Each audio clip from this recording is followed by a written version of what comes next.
to Generation to Generation Cowboys and Sports Talk. My dad, my partner, my co-host, Cowboy Joe 64. I am your father. Just to get the Cowboys 2 good games to hopefully understand that they need to go receiver and go high with this next pick. Yeah, that's really what this is going to be about. All right, you're looking live at Fast Cast Father and Son Cowboys and Sports Talks. I'm the host, DJ I Tell You What, aka Jules, and I'm joined with my co-host, my dad, Cowboy Joe 64, and our good friend B.Bird. And today is our Sunday Fun Day, and so we're gonna just give you all a few nuggets that we've been thinking about, and all of the Cowboys news this week, and there's a lot of things going on, and it's getting real interesting around Cowboys Nation. So, y'all want to say what's up to the people and let you jump it off? Hey, go ahead, B-Bird. Yeah, what's going on, Cowboy Nation? This is B.Bird. I'm on with Father and Son Cowboy. Fast to becoming my favorite YouTubers, Cowboy YouTubers. I think we have great chemistry. I love these guys talking to each other. I never missed a show. So y'all, the people that's listening, subscribe, share their stuff also. But I'm just happy to be here to talk a little bit of Cowboys with somebody that's passionate. People that's passionate about it as I am. And the same for me. Appreciate you guys joining, and we also want to promote B-Bird's new show, welcoming him to this space, and he's definitely needed. So I'm just really enjoying a lot of the OGs coming into the space. You know, myself, B-Bird, you got Coach Marv out there doing this thing, and of course, big time show. I always talk about him and his show. He and I are members of Kappa Alpha Psi. Shout out to the noob. So. But we just always enjoy spending time with B-Bird. So guys, let's just jump right into it. So let's start off the top rope with Micah and the contract.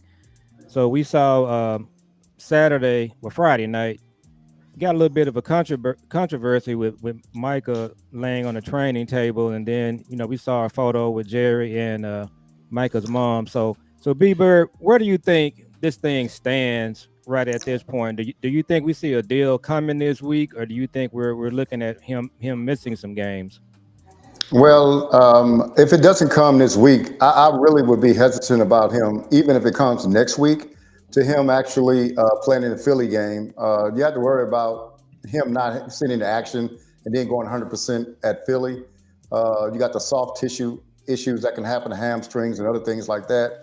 So I'd be kind of concerned about that. If he did play in Philly, if they signed, it would be he'd have a play count on him as far as how many plays he can play, because I wouldn't want to lose him for the year, bringing him back up after something like this. That's about that situation. Period. I was listening to the interview with Michael Irving and Stephen A. Smith. But I did hear. I don't know if did y'all hear the Steelers GM interview when T.J. Watt was holding out? Did y'all catch that interview? It wasn't none. See, that's what I'm trying to say. Other teams or other GMs are not doing this. Other owners are not doing this. Mm-hmm. They operate in silence. Anytime you have to come to the media and plead your case, you probably didn't do right. One thing too is let me ask y'all a question. If Michael was a free agent, and say Jules, you was the GM of of Carolina, right? Mm-hmm. Who would you expect to contact you, or who would you contact about negotiations for Michael? David Mulligetta. Why is that? Why is he becoming the victim? Why is he becoming the enemy here? It is, you would understand that I am not going to call the player. I'm going to call the agent. He's representation of the player. I'm not going to call him. And so it makes no sense for Jerry to stand on the thing about Mulligetta when that's just proper protocol. You contact the agent and you work out the terms with the agent. The agent has already talked to the player, told him what he ought to get, and he's going to work out the details. You can't just throw money out there and say, I offered him the most money. How many years guarantee was it? Was it 6 or was it 4? I mean, it's a lot of different details that he's not saying. Also, if that contract was that good that he offered, he'd make that thing public, but he's not making it public. So I think that he's doing some shysty thing. And I think part of it I don't like is how the Cowboy fandom has turned on him. I actually I was in communication with someone today, and they said that they kind of sided with Jerry and it was going against Michael's agent. And I said, and I started listing issues that Jerry has had with signing players, and I started naming the players, naming the contracts, naming this, naming that. And so they came back and said, "Well, we're going to. I feel like Jerry is good at contracts. We're going to have to agree to disagree." No, when I'm listing facts, if you're going to come back and say, you come back and give me some other facts on the other side, then we can agree to disagree. But you say, feelings. Facts don't have feelings. And so what I'm saying is, I don't like the tide that's turning with the fan base and some content creators kind of going against what the traditional structure of how you negotiate contracts has always been in the NFL, only because it's the Cowboys. And I'm sorry for going on that rant, man, but I don't really like this, and I don't like the way this thing is turning. It never should have been this way. It doesn't have to be this way. Out of Michael's class, he's the only guy that's not signed. He's the best player and still not signed. It's not his fault. Him laying on the table or whatever is unprofessional, but he shouldn't even be in that situation, to be totally honest with you. He should be signed. He should have been signed before training camp started. TJ Watt got signed on the 17th before training camp. They got all that BS behind them. Hey, let's come on play football. We had all our time beforehand. Let's come play football. Only in Dallas this happens, and what happens is now they're normalizing this stuff, man. And I just don't like it, man. I'm sorry about the rant, but I had to go on that. Let me. I want to piggyback off of that because I feel like in big time. I'm finna send a link to you. But what I wanted to say was about that is this. Because the only reason why I'm saying something is because I understand both sides of it. Because like I was telling my dad, after Jerry went on his media tour or whatever, and he started talking on the radio shows, he talked to Michael Irvin and he talked to Stephen A. and he did all of that. I did exactly what you just said. I was just like, okay, well, it's Micah's turn now. If what Jerry is saying is true, then Micah needs to just go ahead and get this done, sign or whatever. But then, me and my dad was watching a preseason game, and I said that, and my dad was just like, well, he shouldn't even be in this position anyway. Jerry always signs these contracts late. He's the last person in his class to be signed, and he's the best. So what's the deal? I mean, so Jerry is doing this. He's playing makeup. The thing about it is, he should have been signed, and not only should he have been signed earlier, so should Dak have been signed earlier, and not only should Dak and CD. And then we can go. And then we can only talk about the people that he signed late, and then we can talk about the people that he signed that he shouldn't have signed. So so nothing about what Jerry does with these contracts makes sense. Nothing is done the correct way. So whatever situation Micah is in right now, he shouldn't be there, because if he was, I guarantee you, if Micah played for the 49ers or the Chiefs or anyone else, he would already be signed. Yeah. So talk about this, Jules. I mean, I think there's an issue with the agent B.Bird, and it's kind of going down the road that we kind of know it's probably going down and why. But Jules, you actually met David Mulugeta, so just talk about how that was when you met him, what kind of guy he was, and how did that go? So basically, when we went to my cousin Colin's he had a football camp and Micah was there or whatever. So when David came, Micah came with his dad and David Mulugeta, and I thought that David Mulugeta was just his best friend, because when this was the person that Micah was talking to the most or whatever. But Micah was just walking around talking to my aunt. He was doing it. But anyways, I struck up a conversation with David just because I was just standing right there, and I thought that David was Micah's best friend. And so me and David were just talking like normal brothers, just normal people. We were talking about, because he's from Dallas too. So didn't know that. He's from Dallas too, and he's from the same area we are. So so we was just talking about some of the legendary high school rivalries, and we were just talking about, we was talking about dogs. because a guy at the camp gave Micah this dog, and it was like a rare breed dog that he gave Micah. This dog probably was like a $10,000 dog for real, and this dude just gave it to Micah, like just gave it to him. And so me and David was talking about that, but we were just talking and talking, and just he's about my size, about my height, so we were just kicking it. And so when I left, first of all, he's real down to earth, real cool, and all of that. When we left, we came home.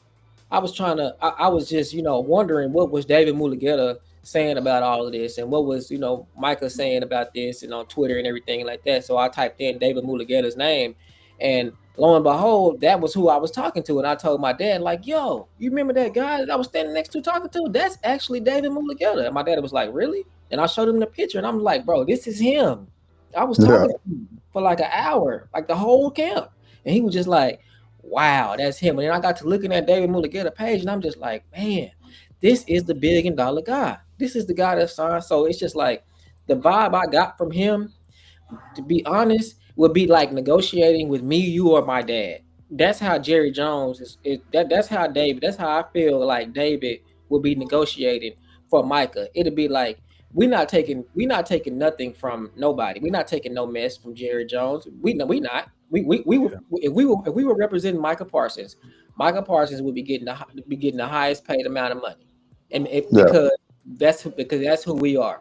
We would not be easy bargainers. We would not drop. So that's who he dealing with. He dealing with a young guy like myself, a young brother that ain't really. He's very, very, very smart. He went to one of the best schools in the United States. He graduated from Texas. He graduated from UT. Yeah. So and he has 2 degrees. He has a business degree from UT, and then he also has another degree. He has a master's or somewhere else, but he went to law school as well. So So with that being said, the other thing that's really unfortunate is the interview that Jerry did with Michael Irvin, B.Bird. He made this comment that David told him to shove the contract up his what. Well, we found out that he didn't really say that. I knew he didn't say it from Jump Street. Yeah, and so that's the part that I'm really kind of like uncomfortable with, as far as like. And so, like I said, I think I said on our last show that we did, they tried to do this with Rich Paul in the NBA. He was negotiating contracts, and one of the things they brought up was he didn't have a degree. So they try to do that with some of the brothers, but no, this thing, the way it's being handled, it's not being done with a lot of class, and so that's the part that I'm disappointed in with Jerry B.Bird. What your thoughts on that? Yeah, so I would definitely agree with you. And again, I just speak my mind. Did you see this? Because it's not been done with class, and and Jerry don't mind going low class on certain people. Mm-hmm. So do you remember Frederick being negotiated through the media and being thrown under the bus? No. Do you remember Martin being thrown under the bus? No, absolutely not. How about Romo? Oh, definitely not. Romo was part of the family. LVE. Oh no. Sean Lee. No, sir. See, I put that out there because what it is, man, is that he take liberties on these black players, because I think that sometimes, man, people already in their mind think that, hey, they don't deserve the money anyway, right? And so that's why people was waiting on anything that Jerry would have dropped that gave him something like, he said, shove it up there. That's why you got to see. And then they bring up T. Higgins. You see that a lot, that T. Higgins dropped Mulugeta. But people are just waiting on something. Just give me something I can just go against these players on. We eat our own, especially in Dallas. And Jerry actually drives the train for eating our own, man.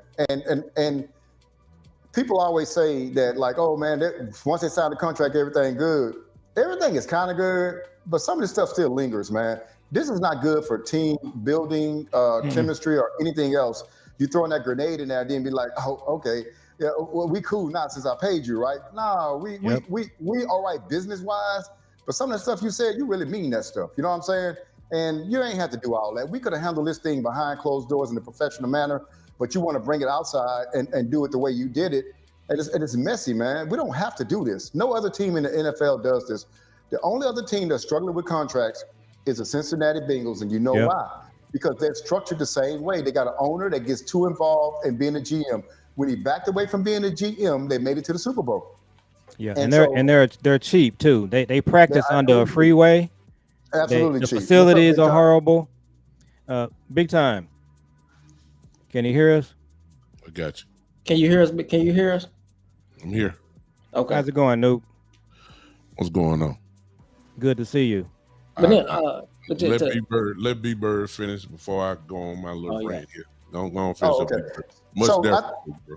Yeah, I see sometimes, man, that I think, and we have to, I try to overlook it, but somebody posted that picture of Jerry, the famous picture back in the 60s or whatever, and then we had a content creator going there and saying, why y'all bringing this up? Well, look, man, some of these things, you got to start following some of these things. The black athletes, he don't mind putting those guys out there in the public and throwing them under the bus. I mean, when 105.3 has the accuser of Dak on, that's the flagship station of the Dallas Cowboys. That's the last station they should feel comfortable going on, but he did. Just some other things that they've done during negotiations that did not have to happen. And I think the word that you used earlier was class. It just has to be done in a classy manner. Are we picking out the guys that we want to do it in a classy manner? Now, mind you, Martin had a contract and held out on a contract that he had signed probably 2 years ahead. Now, if it's any reason to say, no, we're going to take a stand, we're going to drag this dude under the bus, but that's the one I really watched. I said, okay, let's see how he does this. Let's see if he goes to the media. Let's see if he dragged this guy. Let's see if he drags his agent. None of that happened, man. And he ended up signing the guy to a new contract. So some of these things, I think Jerry takes liberties on because he figured, hey, most of my season ticket holders feel the way I feel. You know what I'm saying? So I can go at these dudes with no repercussion because they're not going to get on to me. But if I go at your LVEs, if I go at your Romos, if I go at your Martins, they're going to get on me for those guys. You know what I'm saying? They're going to back those guys, but they ain't going to back these CDs and these decks. Anyway, that's it for me, brother.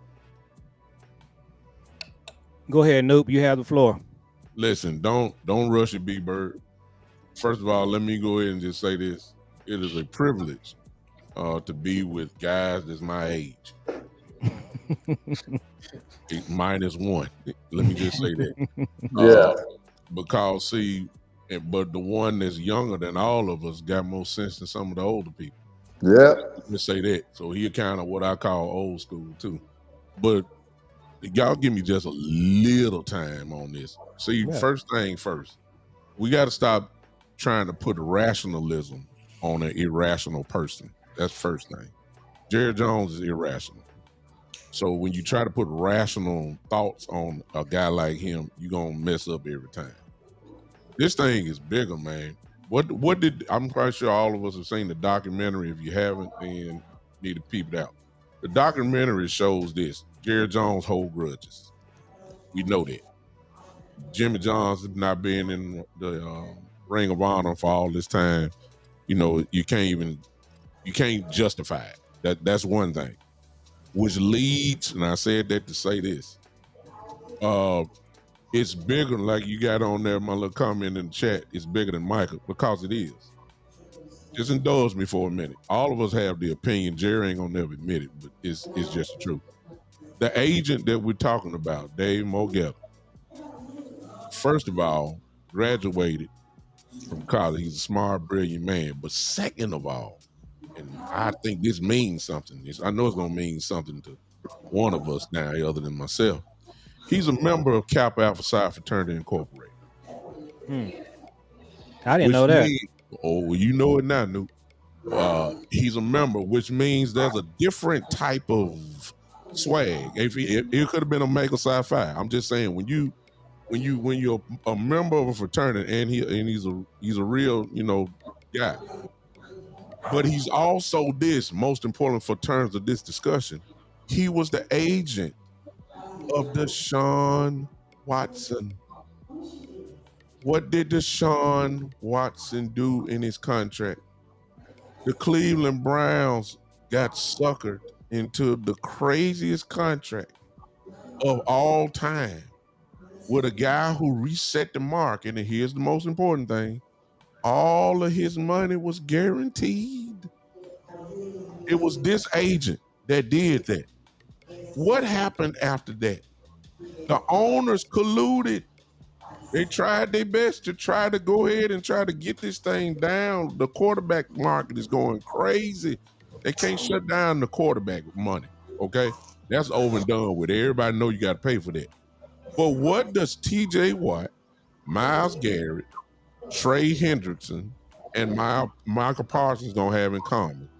All of them at one point in time, whichever one signs between Michael and Trey Hendrickson, both of them will have this distinct tag.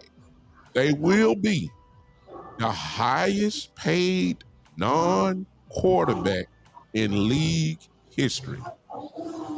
Michael Parsons, this is the agent that all the owners are mad at. Jerry Jones knows that he got to talk to an agent. This ain't nothing new. He know he got to talk to an agent. But it's this agent that he cannot let bully him or take some type of stance. And since Jerry is the quote unquote most well-recognized owner in the league, he has to take a stand against this bully in because this agent is going to have to deal with a whole bunch of other teams. And so the owners are leaning on Jerry to say, hey man, you got to do something. You got to stand up. You can't, we don't care if it's Michael Parsons. And Michael Parsons represents one of the only guys that he has that are on this level that you can say, okay, Michael is going to be the highest paid non-quarterback in the league. We're talking 42, 43, $44 million a year. That's quarterback money. That's close to it. And if Jerry don't get control of this, then the next guy, and that next guy is going to be Trey Hendrickson, and whoever come out behind him, at least in this part, won't be a cornerback, but a pass rusher that's got some numbers and some real stuff behind his name. It's going to happen. And Jerry is taking a position. He done talked to every other owner. Why all of a sudden I ain't picking up the phone now? Because you're trying to send a statement not only to Micah, because he know Micah is taking direction from him. He's going ahead and trying to send a message to this dude. Why don't you pick up the phone? That was an actual question. I believe it was the Q that works for Dallas. What's his name? Clayton Hill, whatever his name is. I forgot his name. Clarence Hill. Clarence Hill asked him, he said, what's holding you up from calling? Jerry was just about to answer with some type of, Jerry Jones-like answer. He was saying, well, there's something. He sighed. He go, and then he answered, nothing. Did y'all see that? He said nothing. I mean, if it's nothing that's holding you back, why you ain't make the call? Because you don't want this dude to think he got any type of leverage over you, because you are the one that got this crazy contract with Watson up, and now you're going to be the one that's going to give the quote-unquote non-highest paid quarterback in league history. And every owner is upset with this particular agent, because it is because of him that all this quarterback money done went completely crazy. And you don't think Jerry Jones is not trying to set, he gonna lose at the end. But if you don't think Jerry Jones ain't trying to send a message, and he's petty, and Jerry is old and he's stubborn, and he kept Jimmy Johnson out for 30 years, my God, of the Ring of Honor when everybody knew he was supposed to go in. You don't think that he won't let Michael Parsons play this year out? Franchise him twice. Need I remind you and some of your viewers, ain't that what he did to Dak Prescott? Yep. So if you did the quarterback, the biggest position on the football field, the pass rusher ain't nobody then. Why not? That's all I got to say. It's bigger than just Michael. It's really at that agent, our fraternity brother. I'm gonna say this at him. before you go, B.Bird. Let me say this. Okay. Real quick. I'm gonna be quick. This is the perfect storm for Jerry Jones and the Cowboys. It's just like Big Tom just said. It's a perfect storm. You got all of this pressure from the other agents, and to me, Jerry is more concerned about the business of the NFL than he is about winning for the Cowboys. Because if he was about winning for the Cowboys, this deal would have been done way before the Patrick Surtain got his deal or any of those guys got their deal in his class. So the fact that he's already last to get this deal, that just lets you know that Jerry's not trying to win and make this thing right. And then second of all, what I was going to say is Jerry also has to know that the next two best players on his team also have this guy. So you got Tyler Smith has this guy, and he finna get big bucks. And then and then you also have George Pickens. He has this guy, and they know he finna have a dynamic season. So how Jerry acts with this agent on this contract right here sets a precedent for the rest of these negotiations, because the rest of the league and the other league owners probably did tell Jerry, like, look, bro, this guy right here, you need to get active with this guy. He don't need to, you need to put up a stand with him. And it's just Jerry not concerned about winning like that to me. So Jerry was just like, oh no, I got it. I got this. We're gonna drag this thing out. I got this. And if you want to play for 25 million this year, go right ahead. It ain't gonna make me no difference. But see, that's what it all boils down to. And like Jerry had the nerve to mention the pie again on Stephen A. show. How Micah got to take this amount, because it's like, Jerry, we all know that that's not true. So it's just like, what you have ulterior motives and it's being exposed. Well, go ahead, B.Bird. Well, I wanted to say that big time. I never thought about that aspect. Good, actual walking us through the thought process, because it makes sense. And I just want to add even more to what you said, because Jerry, being the owner and the GM, is the best person to make this stand for them, right? Exactly. Because he don't have to worry about losing his job. So that owner GM never works well for us as fans, but on a business model to push back, he ain't got to worry about losing his job. So he can go hard at him and say, hey, I'm just gonna go hard at this agent. Yeah. And so I think that you're right on that. And another thing too is that I think if you look at the history of franchise quarterbacks, Dak has been franchised twice. And I think we had the what's the name that played for Washington, went to Minnesota, ended up getting the guaranteed money, the quarterback. Sam. Who? Sam Darnold. Kirk Cousins. No. Oh, Kirk Cousins. Kirk Cousins. Kirk Cousins got franchised once. So out of the history of the franchise tag, quarterbacks have only been franchised 3 times, and Dak was franchised twice. Now, I'll just say this, and I'll let somebody else talk. The issue with the franchise tag is why people don't use it, because it counts dollar for dollar against the salary cap. And that's never advantageous until building a roster. You want to build a roster and keep the salary as low as you can, up the salary cap dollars as low as you can, to be able to add on to the roster. So, but it's not beyond him to do that. But if he does it, he really could be tanking himself, signing free agents such as Tyler Smith, Bland, or whoever, if you start franchising, because a lot of that money that Mike is going to have in the franchise is going to cost straight against the cap. That's it for me for that. And I did want to share this with you guys, and I agree with everything that's been said. So I think the issue with David Mulugeta, as Jules said, he's got George Pickens. I'm not sure that Tyler Smith is with Mulugeta, Jules. I think he's with the same agency, but he definitely is the agent for Pickens. So we know what's going to happen there. So before you speak, Noop, I was going to share this with you guys. So the 21 draft, I went back and looked at that draft. And so the players that were in that draft, you had Trevor Lawrence. These are the big time players in that draft. Trevor Lawrence. So it was Jamar Chase. You had Michael Parsons, Rashawn Slater, and Patrick Surtain. If you went back and did that draft over again, I believe Michael would be the number 1 pick. It would be close between him and Jamar Chase. This panel, some of you guys might take Chase over Micah. But if you go back and look at that 21 draft, Micah is the best player in that draft, and he's the last that's going to be signed. Go ahead, big time. I'm gonna go by real quick.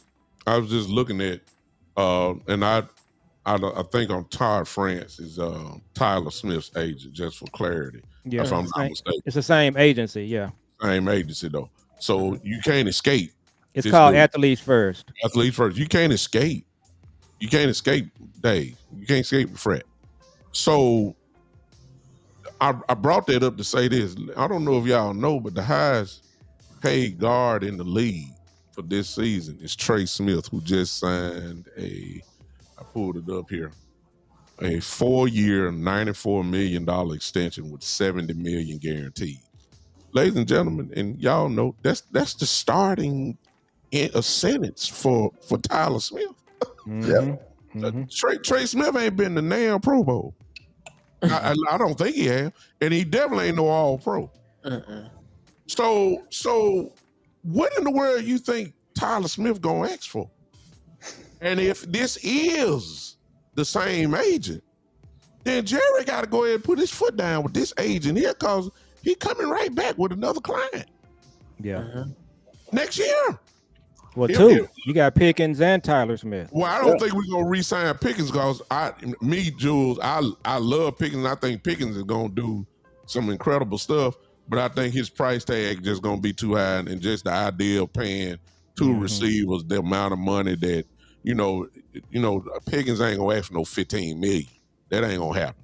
Pickens gonna ask for 20 plus. I just don't think that we gonna, if he does what I think he's gonna do, there's just no way in the world Jerry gonna pay that. So I think they'll be willing to let it go, or he could get the franchise tag himself.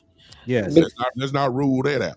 So Jules, talk about the thing that we did research on with how these contracts, it is affecting the Jones personal finances too. Okay, and so big time. This kind of goes into what I want to ask big time. I think the salary cap is the Cowboys' kryptonite. So the salary cap, they haven't won a divisional playoff game or a second playoff game since the salary cap was created. All of the championships they won with Jimmy and signing Dion and the Herschel Walker trade, all of that stuff was before the salary cap was invented. So since the salary cap has been in effect, they have not won a second playoff game. So they clearly don't know how to do the salary cap at all. But what my dad was talking about was, we did some research. And so what it says is that when you pay a player, when you give I wanted to know, did the NFL contracts affect the general managers or affect the NFL team owners' bottom line, their finances, their personal pocket, their personal bank account? Does it affect it? Or is it all NFL salary cap money? And so what I found out is that it does affect the NFL's owners' pocket, and it affects their personal bank account. So the NFL owners, they have to have a certain amount of money to buy a team, for one.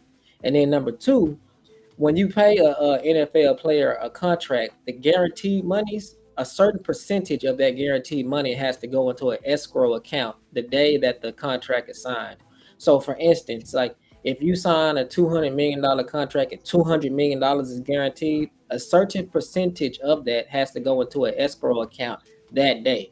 The public amount is not knowledge of what the percentage is, but if it was 50, that means that $100 million got to go into an escrow account that day that's available for the player that day. So if you're an owner and you're cash poor, meaning that you don't have billions of dollars or millions of dollars sitting around somewhere, you would have to be careful on how much you pay players, and you would have to be careful how much is guaranteed, because that's going to come directly out of your bank account.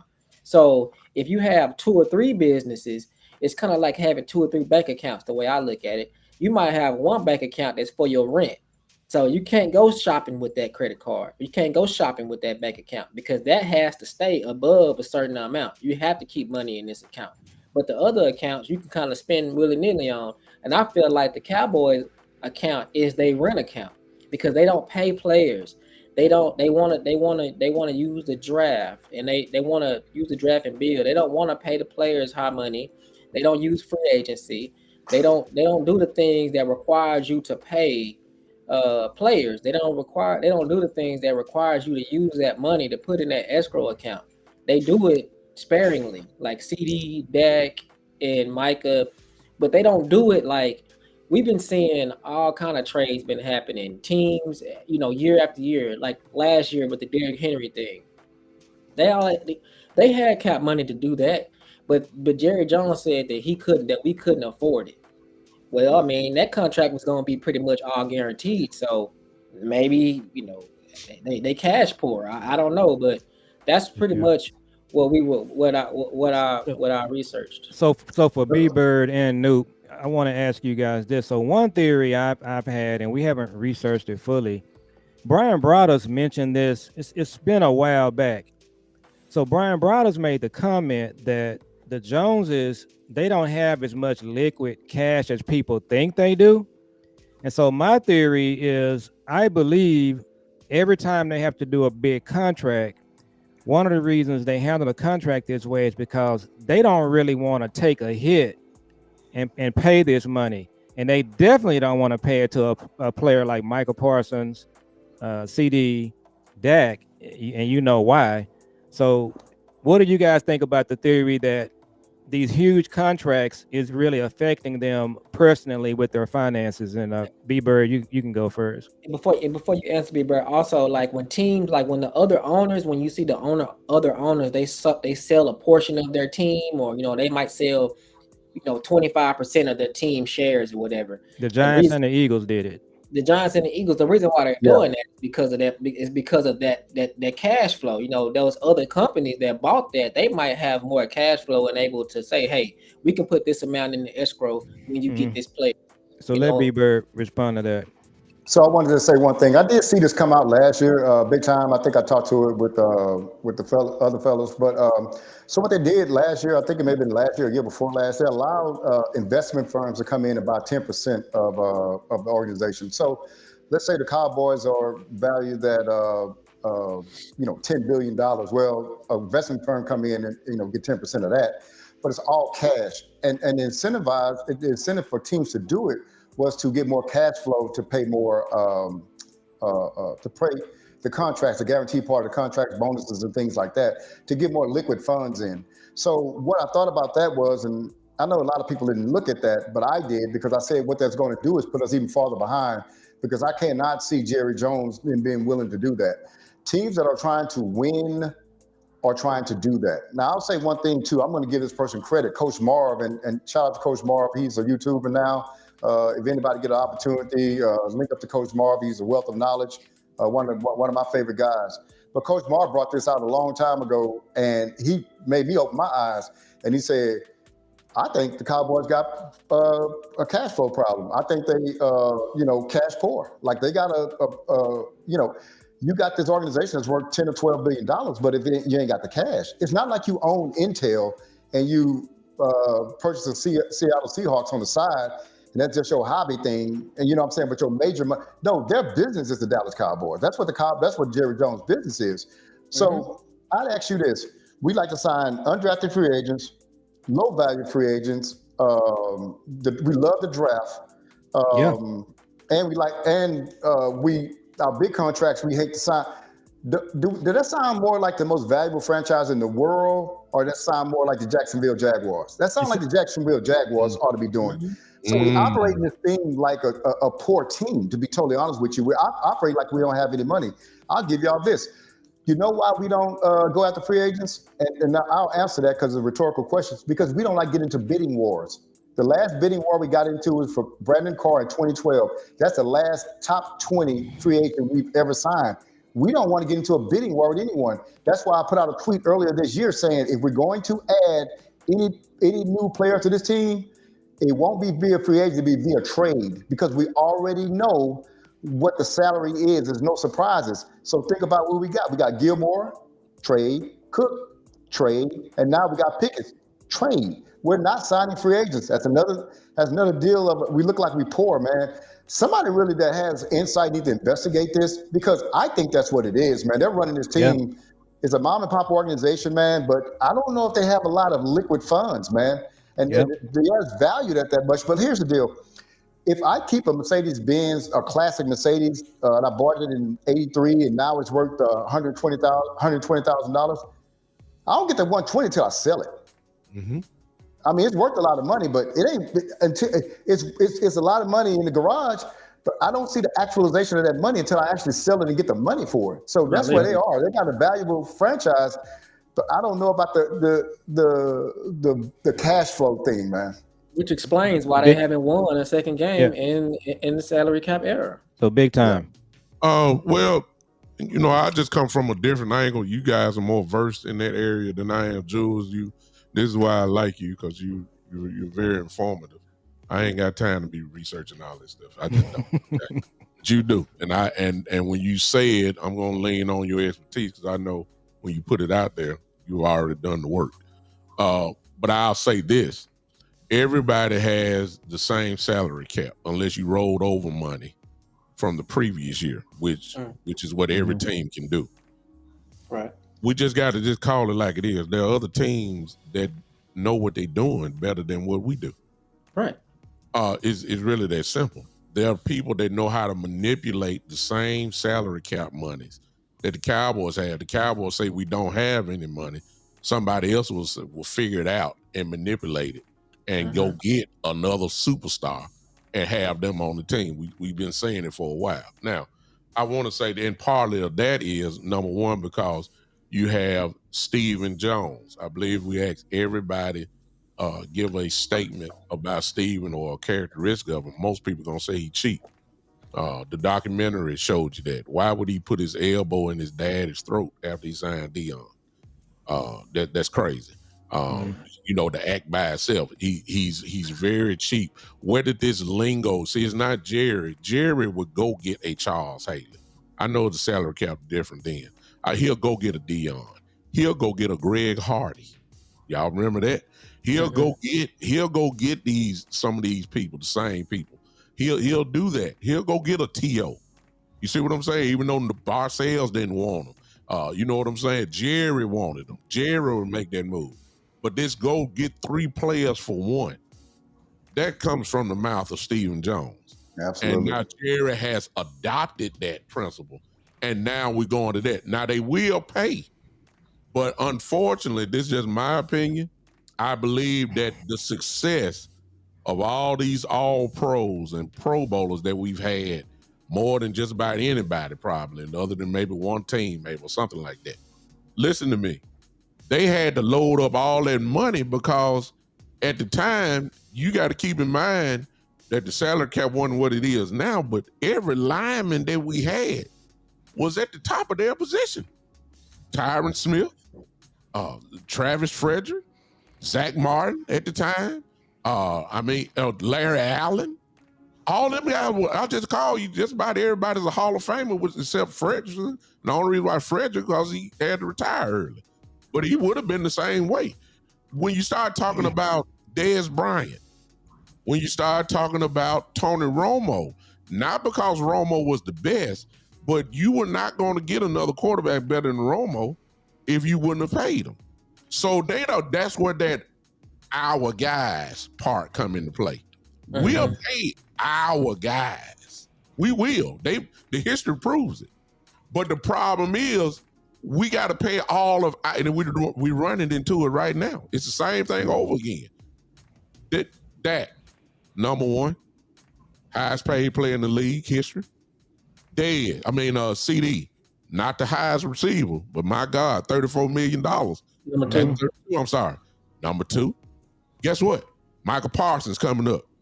Yep. Gonna be number 1. All right. I just told you, Tyler Smith. Yep. Gonna be number 1. The list go on and on and on. I mean, just think about it. And in a few more years, if Tyler Booker do what we think, number 1. they're gonna have to start. It's the same thing. And so the Cowboys, unfortunately, they already are looking 2-3 years down the road and saying, look, we're gonna have to pay this guy. Trust me, Jerry Jones don't want to pay Michael Parsons this, right? Look, I ain't even brought up Bland. Bland ain't gonna get Patrick Surtain money, but goodness, if he have another All-Pro year or Pro Bowl year, what do you think Bland gonna ask for? The Patrick Surtain numbers next to Bland numbers, they're identical. Yeah, I'm saying that then you already paying Diggs. I'm saying, like, you know, whether we get rid of Diggs or not, or whoever, or I'm saying, unfortunately or fortunately for the Cowboys, however way you want to look at it, they have been blessed / cursed with the best players at their positions. And you got to pay those guys in order to keep them. I think that is a part that has to be you have to factor that in. And Steven looks 2-3 years down the road. He ain't looking at now this. He's trying to get it in order. Trying to we're trying to get it okay. We're gonna do Michael. Or they could be saying, look, we got the franchise tag, we got this. We look, Brandon Aubrey. Hello. Yeah, he may be the best kicker in the NFL. He's on Hall of Fame level already. Yeah. As long as he don't get hurt, this gonna be the number one in his position. Wait, hold. Look at the smaller things. Devontae Turpin. His contract is the highest paid kick returner / wide receiver in the game. He the best at that. He the best. Look how many of the best on this roster right now that we have on this roster. And they already thinking that way and say, hey, we want to keep them because they are our guys. We drafted them and we're going to have to pay them. I think that has to be factored in. So, Jules, go ahead, B.Bird. So in our church, we have a modest-sized church. And so last week, the pastor called me to the back and said, "Hey, man, somebody's blocking the parking in there. So they parking along the gate, man. We need somebody to tell them to move." So we went in and told them, "Hey, man, we got them. Hey, we need whoever's parked on the side of the gate. We need to move. Y'all blocking people in and this, that, and other." And so that happened kind of 2 weeks in a row. And then the pastor said, "Man, people keep blocking them in." And I said, "Well, Pastor, you know what? That's a good thing because sometimes we had so many parking spots that were empty, people could park anywhere. It's a good thing that they're doing that." So what I'm saying is that's a good problem to have. And so whenever you drafting guys, number 1, number 2, and they become the best at their position, that's a good problem to have. That's nothing negative to look at. And it's a cost of doing business, man. Some of this stuff is just what the cost of doing business is. I'd rather have me draft guys that end up being 1 or 2 in their positions than me draft guys first and then they're out the league in 3 or 4 years or whatever. So I just wanted to just add that point.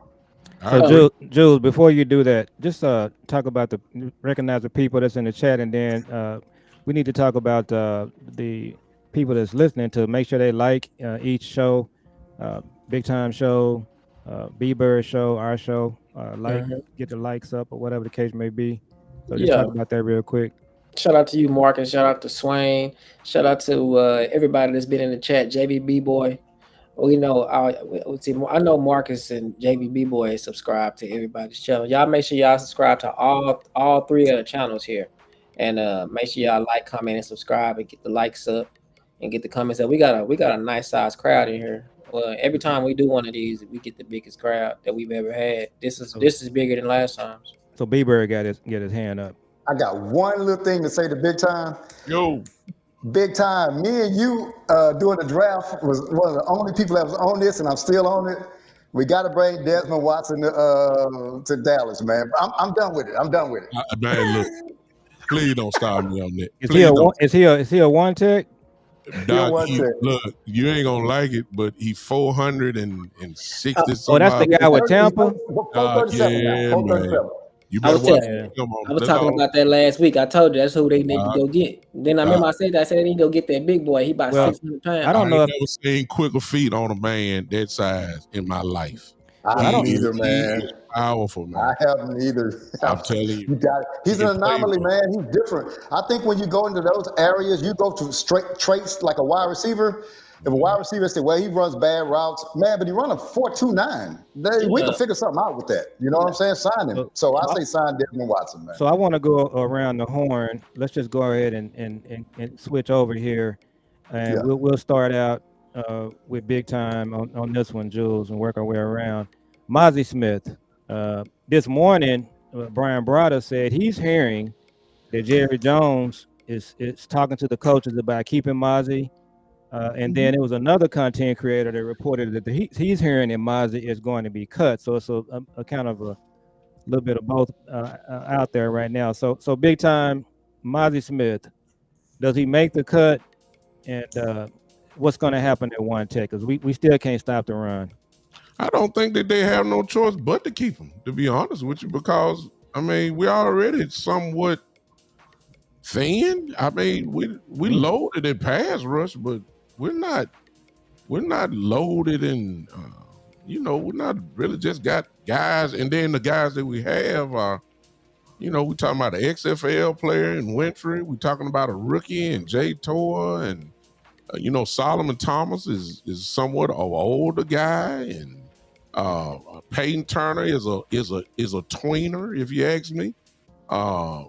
He's not. I mean, Mozzie is. Why would we do it? I don't get the reason why.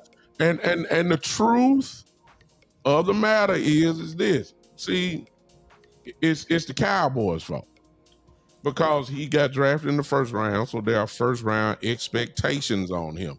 But when you look at the film, y'all, Mozzie ain't played that. I mean, it ain't been bad. He's never been a play-making type dude. His job is to clog things up. And if you look at the little times he's been in, he's clogged it up. I ain't saying he's no Pro Bowl player, but this is what he is. But I don't, but let me say this, and then I promise I'll pass it on. If Jerry is saying we keeping him, but the coaches say, we want to keep somebody like Winfrey, but if we keep Mars, we're going to have to let Winfrey go. And if you let Winfrey go, he ain't going to make it through the waiver wire. Somebody's going to pick him up. Yeah. See what I'm saying? So you got to ask yourself the question, okay, if you cut him, to what expense though? Who's going to be left out? So I don't think he should even be on the chopping block at all, to be honest with you, not Mozzie. I don't think he should even be in the conversation, but if he is, somebody thinking something, and then Jerry saying, hold up, we're going to keep him. And that's a bad sign because Jerry's overriding the coaches, the one that's been coaching. So if that is what's happening, then that's an issue. Well, I tell you what, the way they used him in preseason, they act like he's playing for his job, to be totally honest with you, because he was like one of the only starters that was out there the whole time. Yeah. I was like, man, they really taking a strong look at Mozzie. Friday night. What you said, big time, is correct. Then this is not addition by subtraction. When you take him out, you got to put somebody else in. And so he is a body that's there. And I lean on Okoye because Okoye is really going to bat for him. Okoye is a film watcher. One Tech may be one of the ones that you really got to watch the film on to see if he's actually doing good. Because you're not going to see tackles, you're not going to see sacks or any kind of statistic. You just got to see what he's doing. And Collier backs him. I have a little bit of trust in Collier more than my eyes, so I'll go with that. Another thing is the Joneses don't ever want to prove don't want to admit that they're wrong. So they'll wait out a first round draft pick for 5 years, man. You know what I'm saying? So I think he's going to be on the final roster for a fact that we don't really have nobody in the street's going to replace Mozzie. And so if they do, it'll be similar to Mozzie. So you might as well have kept Mozzie anyway. You know what I'm saying? Yeah, I agree with that. I mean, me personally, I think he's gonna make the team just because of like everything that you all said and the fact that if Jerry say Jerry's going to bat for him, then he gonna be here. But if this was outside of Jerry's opinion, I think that it would be between someone like him and Perion Winfrey and the other guy. What's the other guy that was just making all kind of noise? And is it James? What's the other guy's name that was making all kind of noise? He's a playmaker. Houston? Yeah, is it James Houston? He's a linebacker though. Yeah, he's I thought he was a defensive end.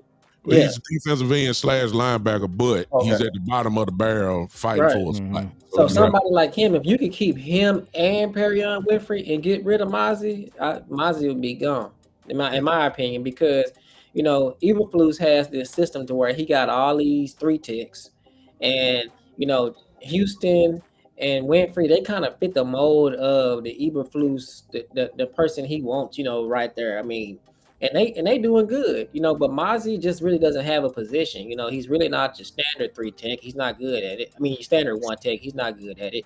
And then the 3 tech, he really don't do that. He's not Osa, so it's kind of like I mean.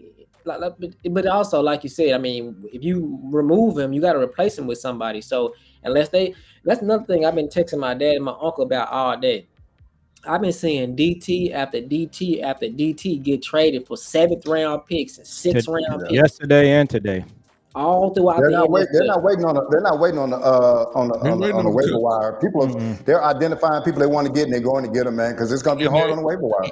And this is they really cutting people. And they and, cutting people to make room for that person they just Absolutely. traded. Yeah. Yeah. and then it makes me mad because it's just like that's the one thing that we should be doing. We should be doing that, and then we're not. But I also wanted to say this before I lose my train of thought. It's not about the Cowboys paying their players because, like B.Bird said earlier, it's not like we gonna just be cool after this situation. We are gonna be cool and we cool on the business side, but you meant some of that stuff you said. But the problem with that is it's the when that they pay it. You know, when they do it. Like Jerry made a comment with Stephen A the other day and said, I like to hold out. I like to wait it out. And it's just like, well, Jerry, waiting it out doesn't hurt. It doesn't help anyone. It hurts the team when you do that. So I mean, like what you're saying is that you're gonna wait it out. That makes absolutely no sense. Basically, what you're saying is like, I'm gonna spend more money. Like Dak, he didn't have to be the highest top. He didn't have to be the highest paid. CD didn't either. Neither did Micah. He could have did Micah before TJ Watt. So it's just like these guys, they do this late, and it's like they don't have to do this late. You know what I'm saying? Like Patrick Surtain probably is the best corner, but I mean it's just like he didn't get done late. You know what I mean? So it's just like you don't have to wait until the contract is the maximum amount before you sign them. You can sign some of these guys early, and then in situations like this, when you need a DT, let's just put it like this: if they would have signed CD a little earlier, if they would have signed Dak a little earlier, and if they would have signed Micah a little earlier, they would have enough money right now via cap space to go get a DT. They would. They would have saved about $60-70 million in cap, and they would be able to go do that right now. So it's just like when they pay the players, that's the problem. But what I was going to add is they're under the cap. So right now, for the first time in years, their cap is actually really good. So the question is, what are they going to do with it? Do they really want to build a team and spend the money to put a team together that can win it out? And where I am on Mozzie is I've been saying this for months, and I've been tweeting this with all of the content creators. Here's the thing: we actually need 2 one-text guys. We need 2 veterans, and then if you get 2 veteran one-texts, what you do then with Mozzie, you put Mozzie back in that developmental phase. He comes in and just pays some quality snaps. The focus is not on him, so we need actually two one-texts. Who the 2 one-techs you gonna get and who you replacing? Because if you bring 2 one-techs in and then you keep Mozzie, those are 2 spots that you're gonna have to get rid of. So what I'm gonna probably do, I'm gonna look at the offensive line and I'm gonna look at some other areas of the team. And just FYI, La'el Collins got released a few minutes ago. And so with Mozzie, I think he's gonna make it. We all pulling for Mozzie, and the best thing for Mozzie is just to come in and play well. Mm-hmm. I did want to ask you guys about Diggs. It looks like he passes physical, and he's going to be ready to play. It looks like. So, what do you guys think about Diggs and where he is? And B.Bird, we'll start with you on this one. Did he prove the Jones is wrong by using his own trainer now that he is almost ready to play? I'm going to read you my tweet because I pulled it up. I said, so Diggs, out of his own pocket, paid to get rehab elsewhere due to the mistrust of the Cowboy staff stemming from last year. He comes back before time due to that outside paid rehab, and for that, the Joneses take $500K out of his pocket. Make it make sense. And I think this is what I would have did, because I also text this out. I said the Cowboys should have monitored his progress throughout this rehabilitation. And if he was on schedule, then there's no issue with him rehabbing elsewhere.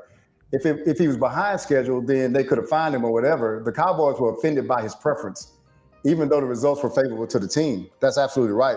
And so at the end of the day, all of us, especially us 3, we go to the doctor, man. If he tells us that, hey, man, look, hey, you need this, you need this procedure or that procedure, and then you say, okay, I'm going to go get a second opinion. That doctor shouldn't be offended by me going and get a second opinion, right? It's my right to go get a second opinion. He's only offended if he's arrogant or anything else. And so what I'm saying is it's okay for Diggs to rehab with the Cowboys last year, not get back quite right, and then re-injure itself, and then say, hey, I'm not going through that again. Now, the Cowboys put out that he didn't attack his rehab in a proper way. I've always felt a little fishy about that, right? Because I would have never put that out about a player. But I think that was a little bit fishy. Maybe the rehab is not, Boss is putting out some things and saying they got a seat from the players as far as the rehabbing portion of the Cowboy staff. And so I think that what was that? A D plus. A D plus. Yeah, that's crazy. And I think that we're talking about the most valuable franchise in the world again, fellas. But I think that Diggs coming back, really, it says that they got real premature with that. We're going to find him and this, that, and other. One thing I'll say this and I'll go on. If I'm going to find him, I don't even put that in the press. Because if it's not about trying to show what I'm going to do to people, it's just like, man, no, this was your contract. You didn't do it. So we're going to fine you. Just tell your agent. We don't need to know. It's not a fine. He just didn't get the bonus. But it's still $500,000 that he's not getting. But for him to come back ahead of schedule and they still get fined, to me, that's kind of, they're real premature on that. Again, not to try to go against B.Bird at all, but when you listen to B.Bird, see, it's hard for rational people to think outside irrationally because we're not built like that. But in order to understand what's going on, you got to think irrationally. You charged him that amount of money because you were petty. That's the bottom line. That's it. See, it's not hard to figure out. He didn't do what you wanted him to do, and there's a whole bunch of players that got second opinions and they're doctors and all that. No, you didn't want him in Florida, in Vegas, and wherever. You wanted him in Dallas. To what Boss Cowboys put out, and I'm gonna read it to you, and then I'll give you a little perspective. This is what Boss Cowboy put out on his Twitter, and this is not him. He borrowed this from, I don't know where he bought it from. It's the Dallas Cowboys training staff received a D plus grade, a D plus, y'all, in the 2024 NFL PA team report cards, with only 62% of players feeling they receive enough one-on-one treatment and rating their contribution to success low. Players felt the training staff lacked sufficient resources and one-on-one treatment, placing the Cowboys 30th in the league in this area. Now, when you hear that and they rank 30th, ladies and gentlemen, everybody here on the panel, that means Diggs had remember, he had a knee injury, the ACL, and he came back too early. Yeah. He was in the locker room with Brett Brown and them, the training staff. What happened when he came back? He wasn't right. And he got hurt again, this time to have a microfracture surgery. A surgery that I've had is totally different than the ACL. It's crazy. It's unbelievable. And to hear him saying that he's back ready to go now, look, I don't know what they did. Whoever this second doctor is, whoever he is, they need to hire him. Some NFL staff need to hire this dude because Diggs, I don't think he's going to be ready for Philly. But for him not to be on the PUP list, man, that's big. He's going to be back a little bit way earlier than what most people thought. But if you got a D plus, I ain't say a B plus, I said a D plus. The next grade lower is a F. Let me ask y'all this simple question. I told you it's irrational thinking. Why would I want to come to you? Yeah. Would you go to a D plus doctor? I'm going to a D plus staff. Yeah. Why am I putting my body? This is the only way I get to get paid. Why am I putting it there? So look, I came to y'all, and then I got hurt some more.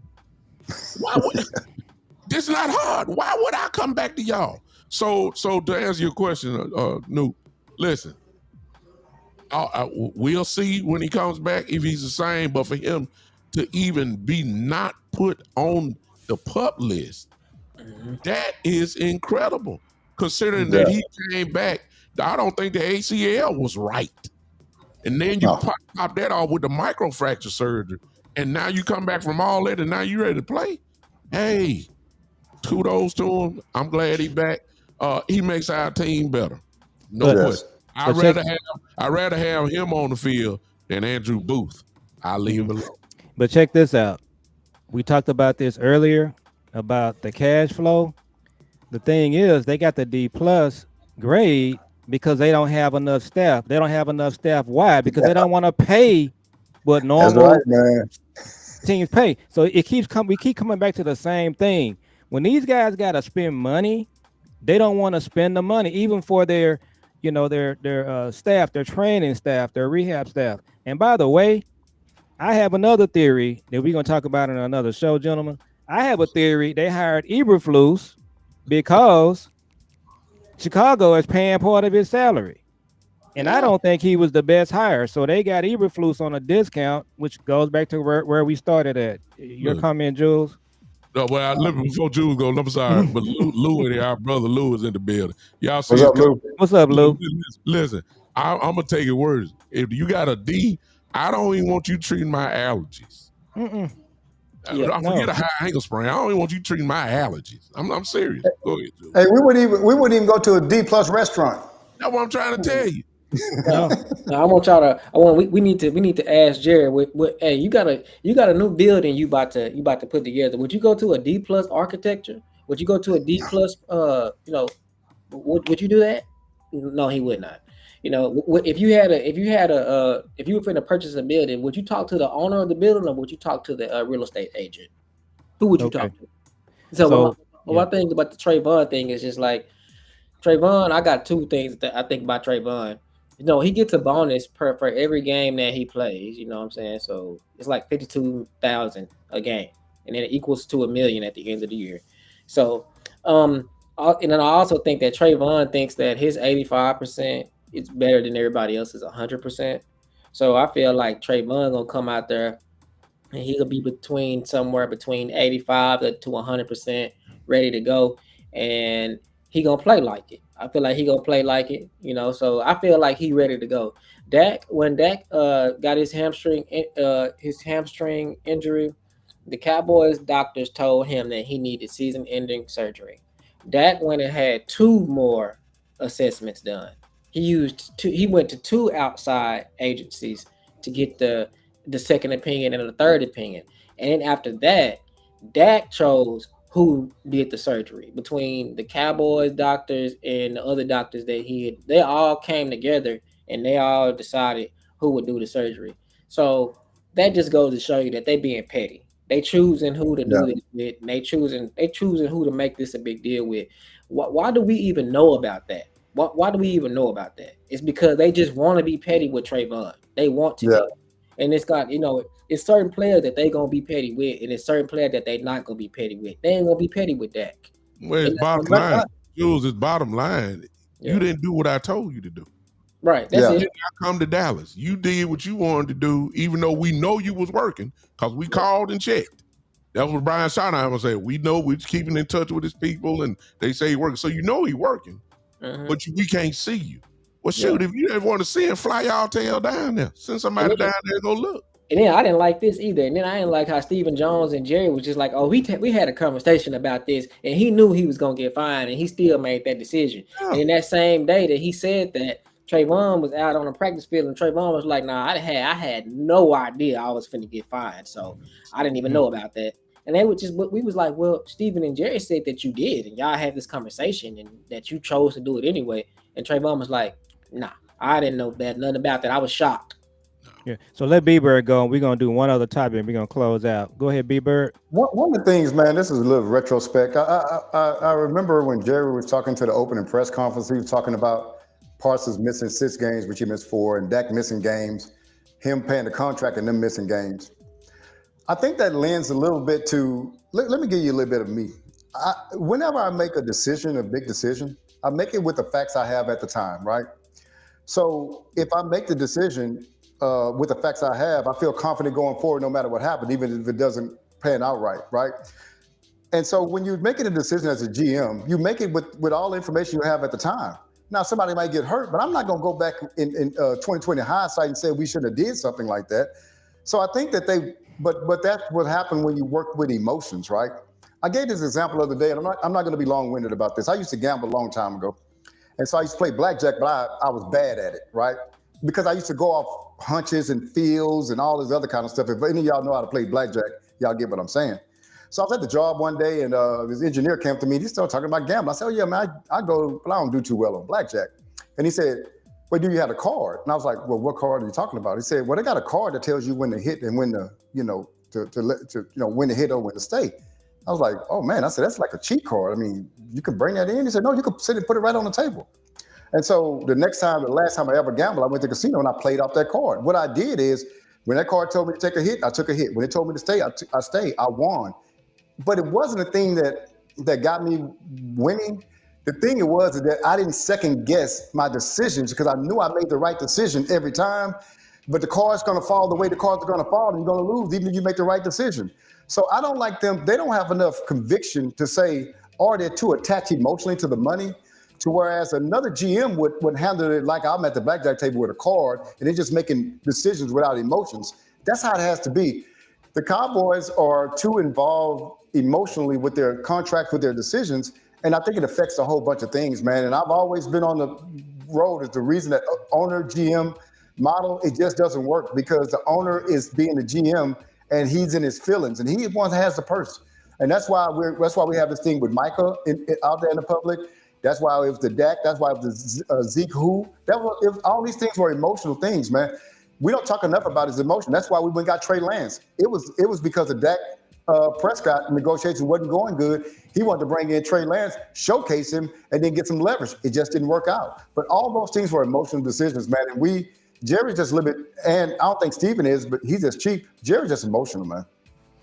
Yep, and that's definitely something we got to just consider. They're really just not good at their job, guys. They just don't have a method. I've talked to Big Time Show about the company I work for, FedEx. We had a method to everything.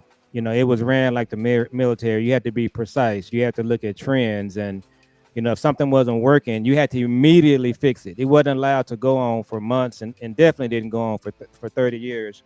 But I'm gonna close with this. This will be something for the OGs on the panel, and Jules, you'll get part of this too. I'm gonna run these names by you as we get ready to start this season.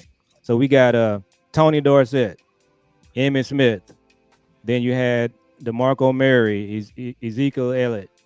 So these guys have seen every championship team or a team that's contending has always had a star running back.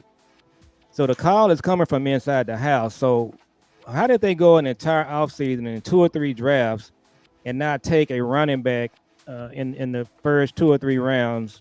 And so now we've got running back by committee, which again, it's just not the way you would want to run a franchise. You could have had Derrick Henry, a couple of other guys. So what do you guys see this running back thing? How's that going to play? Because we really don't have a go-to running back at this point. Big Time. I think we just got to be honest with you, in fairness to Coach Schottenheimer, I think that's a wait and see type thing. If you are really going to be run heavy, which I don't believe in the first place, I never believed it. When you got this type of offense, it's obvious that the passing game is the strength of your offense. So you just want to run it when you want to.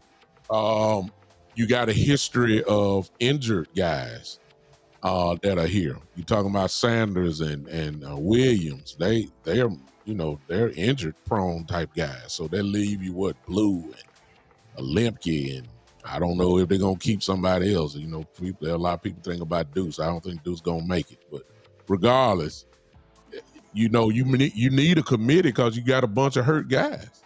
Mm-hmm. That's the way I look at it. Should they have done it before? They had the opportunity to do it in the draft this year.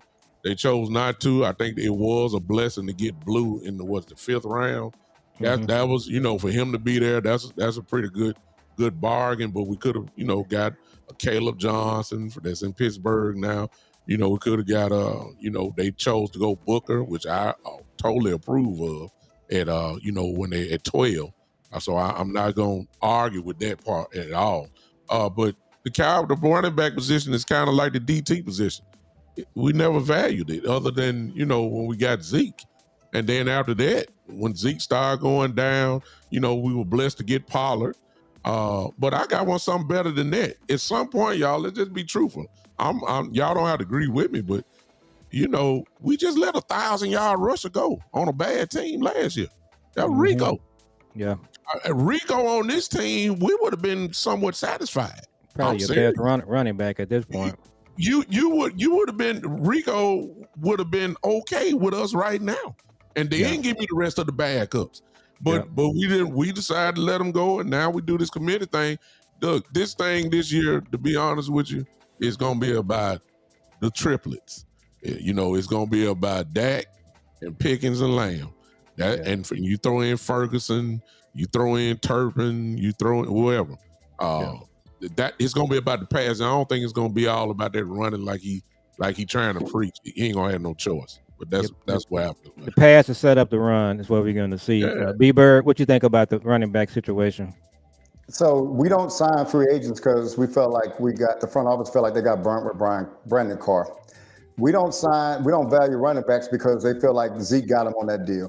Okay, so they have PTSD that lasts for too doggone long, to be honest with you. Again, it's a feelings thing, right? They their emotions behind that.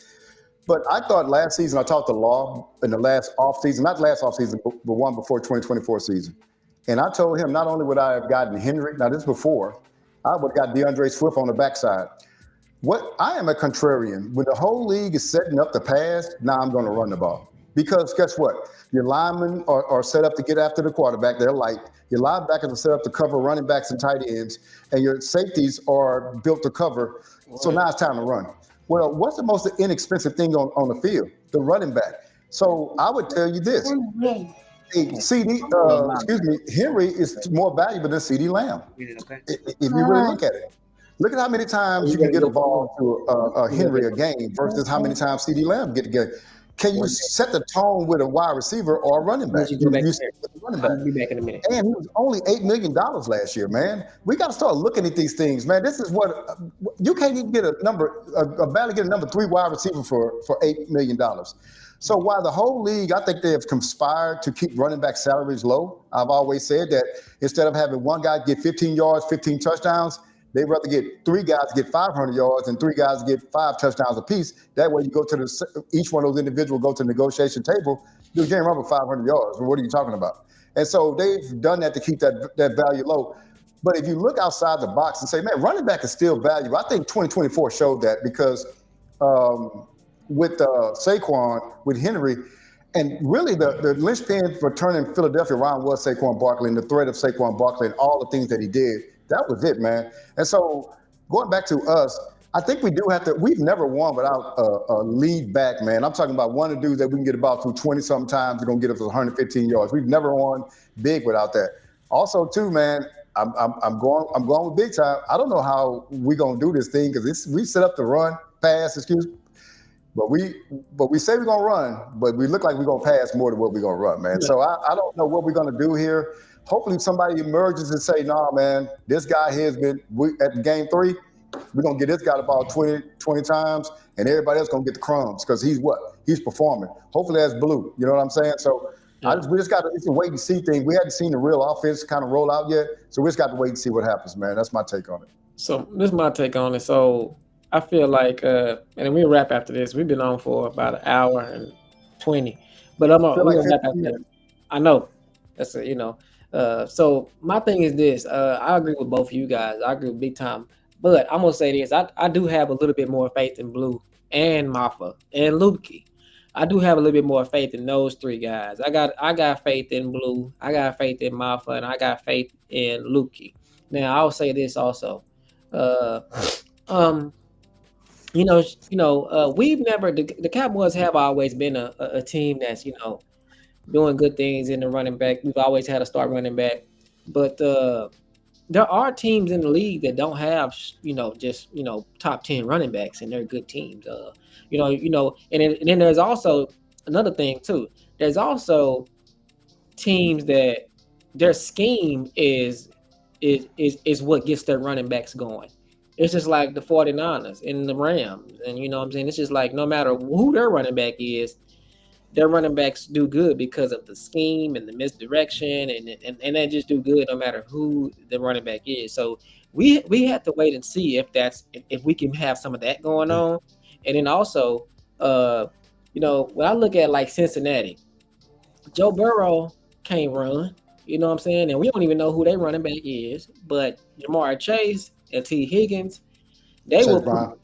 they will put up 40 points a game on you, and they won't run the ball at all. So it's just like, it's a happy medium in there. Of course, you want a dynamic running back, but I think that Blue running a 4-2 or 4-3, I don't care if this guy touches the ball on first and 10 and he gets 3 yards and falls down. If on 2nd and 4 he taking 40 yards to the house or 50 yards to the house or a 60-yard gain here and there, then I mean, hey, it is what it is. So um, I feel like the running back's gonna be okay.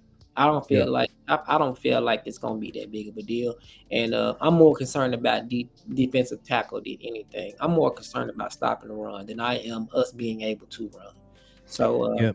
So let's go ahead and wrap, Jules. We don't keep these guys on for long. So shout out to Dwayne Brown. He says he retired from FedEx. So shout out to you. Orange Mound. Congratulations on a great career. So big time. What is Orange Mound? Is that a neighborhood? Yes, it is right here in the hard part here in Memphis, South Memphis, close to South Memphis. Well, it just depends on y'all. Orange Mound, legendary, Melrose High School, et cetera, et cetera. You got to be from Memphis to know what I'm talking about. Shout out to you. Shout out to you, Dwayne. Yeah, and I would spend a lot of time in Memphis, but a lot of time in Collierville as well over the years. And so shout out to all of the FedEx family out there.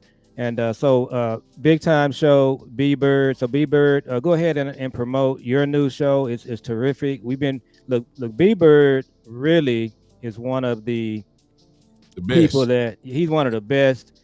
He always keeps it real. And he just brings a certain level of class to this space. So, man, we just so glad to be able to hook up with him. So, B.Bird, promote your show and tell people what you're doing with your new show. Yeah, so I just want to give a shout out to JV B-Boy. He's in here. He supports everybody. I just want to just tell him thanks for that. Yeah. B.Bird Cowboy, it's just that I've been kind of calling in the shows for a few years now, and I was prodded by my kids. Hey, we ought to start your own show. So for my birthday, they bought me a camera, and here I am. I just want to keep it real, y'all. I am big on structure, so I really concentrate on the front office. I do love the team. I've been a Cowboy fan I started adding it up the other day. I think the first game I remember was 14-7. I think it was like 1973. I watched it by myself. And that was Miami versus the Cowboys. We lost after Miami went undefeated that year. And so I've been watching for a long time, man, just to be a part of this content creation thing, just being a fan of you guys, big time, father and son Cowboys. Been watching it for a long time, man. It's people that are passionate about. I've never met anyone that was as passionate about the Cowboys until I got into this content creation scene. It's just been great, man. And so y'all can catch me on B.Bird Cowboy on YouTube and on X, man. So hey, just interact with me. You interact with me. I'm going to interact with you if y'all can. I haven't went live in a while. I've been getting my kids off to Prairie View.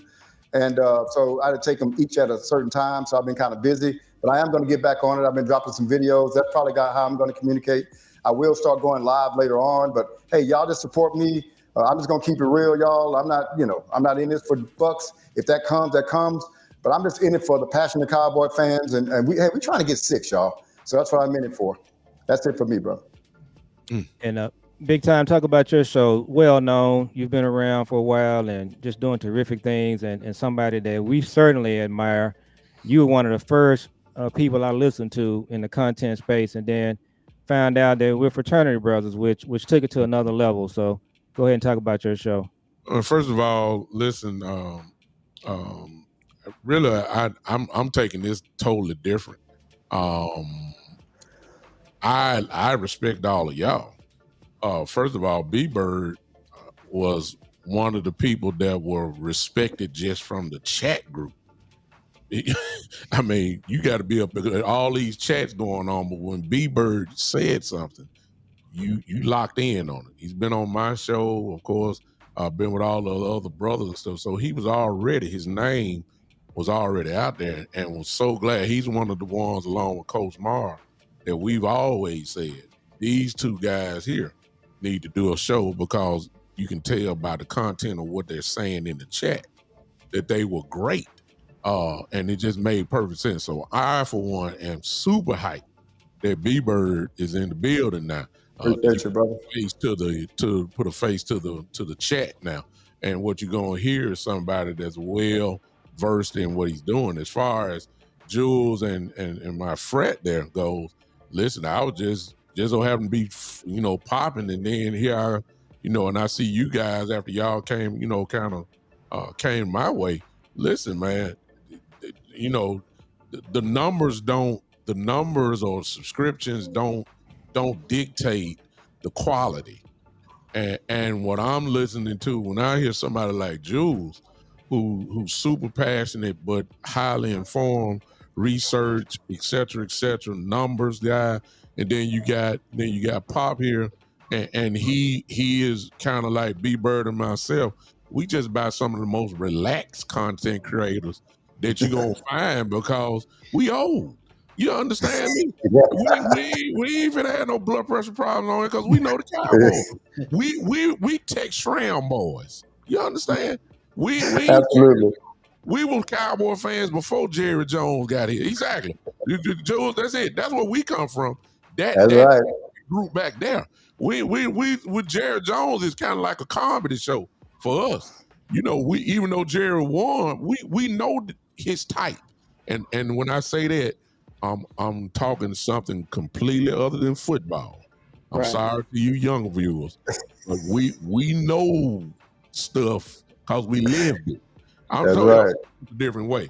So I'm more happy to see a B.Bird, even though he's not a startup guy, but in the content world of his channel, he's gonna grow tremendous. B.Bird, I saw one time on Twitter, and you just done killed the Twitter game. I ain't never had no 200-300 people watching me on Twitter. Yeah, I didn't know it either. I don't know how you did it, but I ain't never had that.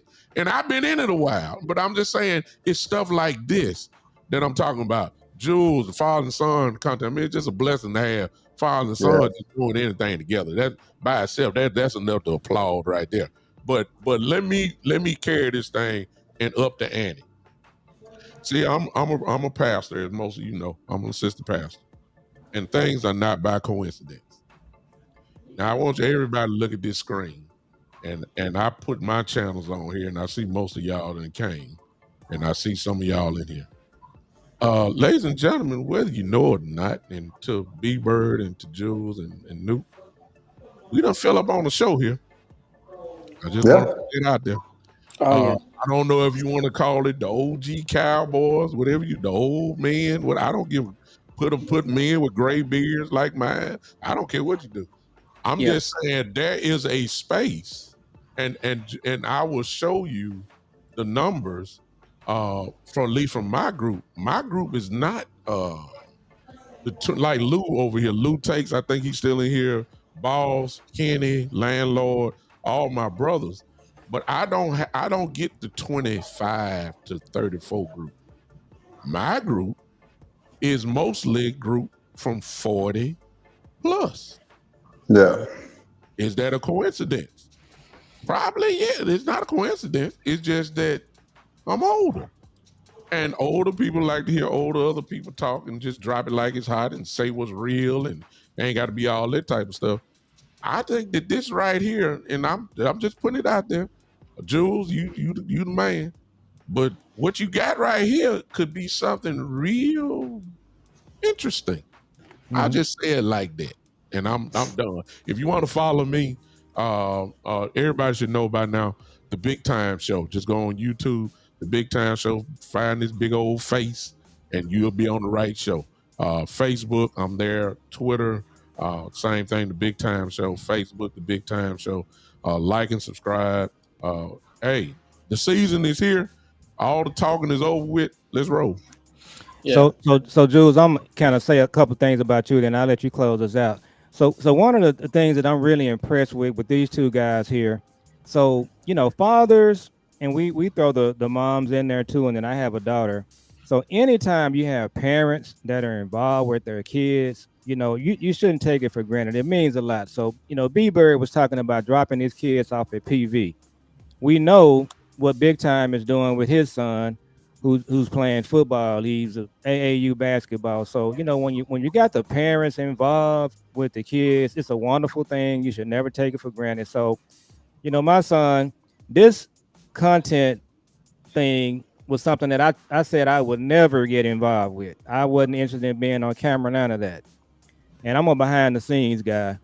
But we started this channel, and I did it because he wanted to do it. He said he wanted me to do it with him. So, being the dad, you have to do what you do to support the kids in whatever way you do. So want to shout out B.Bird and Big Time for just, the example that they set, being fathers and just knocking it out of the park in that space. So Jules, go ahead and close us out and just talk about what you're doing. It sounds like we got maybe something that we're gonna try to produce here, so we definitely gonna follow up on that. Even if we got to do it once a week. I mean, Yeah. seed. Just let me know, man. I'm there. Yeah, that's definitely we got to do that because I said it last time. We broke a record every time y'all do a show. It breaks the record on our show. Like this show right here broke the record of the one a couple weeks ago, and we ain't never have this many people watching. So we definitely have to do this once a week. We have to make this a staple, and like I like listening to you all a lot. So I do like to give my 2 cents, but most of the time when y'all talking, I just kind of sit back and chill. So I'm okay with doing that. I'm okay with not being on and just watching y'all. I enjoy watching y'all. So and then another thing, like my dad said, the father and the son thing is important. I have a 6-year-old son, and I watch Big Time, and I listen to B.Bird and how great role models they are, and then like my dad, for I wanted to do this content thing for a long time, and I have a lot of other things that I be want to do, a lot of other businesses, but I always wanted a partner. Now I didn't need a partner, but I wanted a partner, and so I wanted a partner to do it with. And so, I just wanted to be known that this thing didn't get jumping until my dad said, you know what? I'm going to be your partner. I'll be your partner. That's when this took off. When my dad said, okay, you want to do it? I'm going to do it with you. Let's do it. And when he said that, it was a thing then. It was a thought, and it got turned into an action.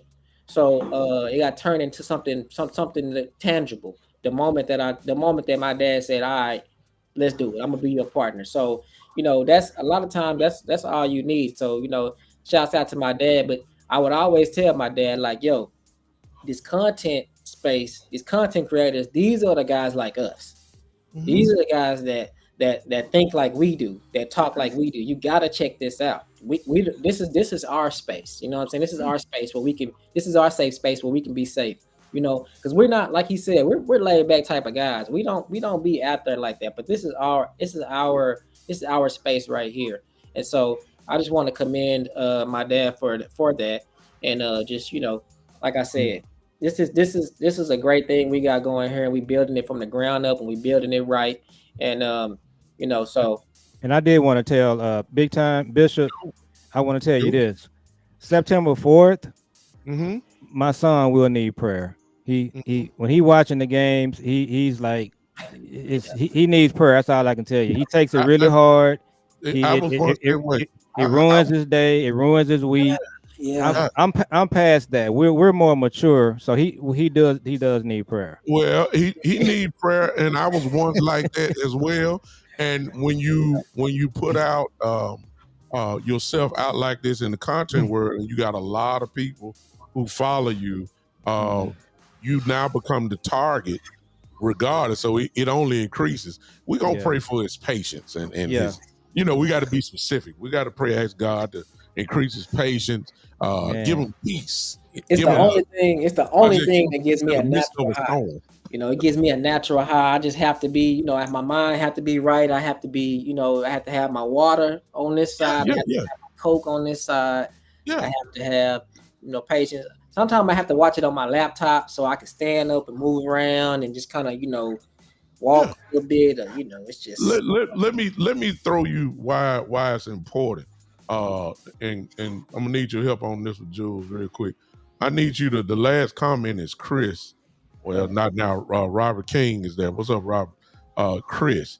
Go down to his not the father and son, nothing like it, even though that's great. I want you to go down to his last one before that and put that up there. And this will show you why this is important. And we're not coming against it. It's go down. My comment there to say is trying Shane, the one right below that. There it is. Right there. That's it. If you see that right there, ladies and gentlemen, that's why we older guys are needed. All right. Yeah. Because I already know what he's talking about, Chris. Yeah. I already know what show he's talking about and everything else. And I'm not coming against them at all because I love them both. I love all of them. However, when you get a little older and you are our age, that, just for instance, that word right there that he got blocked out, it mean a little something different. Absolutely. To our age group. Yes. To the point that we wouldn't even say that. Yeah. And I'm not knocking because there's a space for that group there. I didn't come from this year's hip hop rap guy. My guy was the beginning of LL Cool J. Run DMC talking about my Adidas. You understand? That's what I ain't come from, I ain't gonna say it. Y'all know what I'm saying. I'm saying, so when you get that, I ain't saying that's what we looking for, because whosoever will, let them come. I'm just saying I'm looking for Metris Adams. See that comment up there? Last one. Out of 8 Super Bowls, I experienced 5 of them. I've been a part of all of them except 71 when we lost to the Colts, and 72 when we beat the Dolphins. My experience started in 77. So I've seen it. And this is the group that we know a little bit more about the history of the Cowboys rather than, see, a lot of people weren't even born. I mean, they're y'all, some of them were born with Romo. I mean, come on. I ain't I'm not knocking you. You ain't got no control over that. But I'm just saying there's a space for our folks. If you understand what I'm saying. I'm not trying to be discriminatory. I'm not trying to tell, our younger people to come, but we just different. See like Jules, we got to get Jules right. Jules, don't run. Don't be talking about just us 3 and you want to be. No, we need you on the show. Because we're going to see, I'm the type, I can go ahead and tell you now, and I know we're going over time. But see, I know all of us the type. B.Bird, listen to me. I'm already on Philadelphia, and I'm telling you right now, Jules, when it comes to our defense, and I ain't saying the 53, but I mean, I can guess and tell you who's probably going to make the team. On defense, I don't know how we're going to stop them. That's another show by itself. Now, at the same time, I'm saying our offense going to get them problems. I'm just saying, I'm trying to find a way, like, our DT's kind of undersized going against the number one offensive line in the league with a running back that ran for 2,000 yards. Yeah. And then look, watch this. This is for another show. Eberflus got to go too high safety. Can't go single high, because if you go single high, who gonna hold AJ? He not. He hurt. Exactly. So you got to try to make Jalen Hurts a passer. I'm just saying, I'm already in the matchups. I'm already there. I'm studying. I'm already looking. But I'm trying to figure out, like, we ain't got the personnel to I'm saying that. So I'm trying to say, look, don't do too messed up about the situation. That's what I'm trying to tell you. But that's another show in itself. But go ahead. Hey, Jules. Yeah. Jules, so I'm a deacon at my church, so I'll pray for you too, man. I just had to put that out there. But man, look. So check this out, man. When the Cowboys make a bad play, I'm more afraid for my 21-year-old. I watch him more because he is so up and down, man. Like this, I be had to calm him down. Like, hold on, man. But what it is, we've been through this, man. We've been through a lot of years of this. So to be honest with you, y'all, we get Look at all these old folks in here, man. Look at all the old folks in this chat. They all chiming in now. I'm gonna tell a story about how thick it is at home. And look, so the Green Bay game, right? This is my mom now. My mom. You know, so Green Bay game. So my son came in the kitchen and my son was just like, Daddy, what's wrong? What's wrong? And my mom said, Jules, don't talk to him right now. They're having a tough time. They're having a tough time, and just you don't need to talk to them right now. They're having a tough time. Just let them have their moment, and we'll talk to them later. Because it was just like my mama be like, you know what? They can never beat Green Bay. They just cannot beat Green Bay. So it's just like, you know, everyone knows what time it is when it comes to us, man. You know. Yeah. So we're gonna schedule that show, y'all, because you know this is must see TV. So we're gonna do this show on preview of the Eagles, and you know we can get off of the contract talk and all that, and we can talk about how it's football time now. That it's football. Yeah. So we appreciate everybody for coming through, and man, shout out to everybody. And this was one of the best shows, probably the best show we've done so far, man. So make sure you like and subscribe to all of the shows. Please do. Yeah. Make sure you like and subscribe, and we'll see y'all on the next one. All right. Appreciate it, guys. Yes, sir.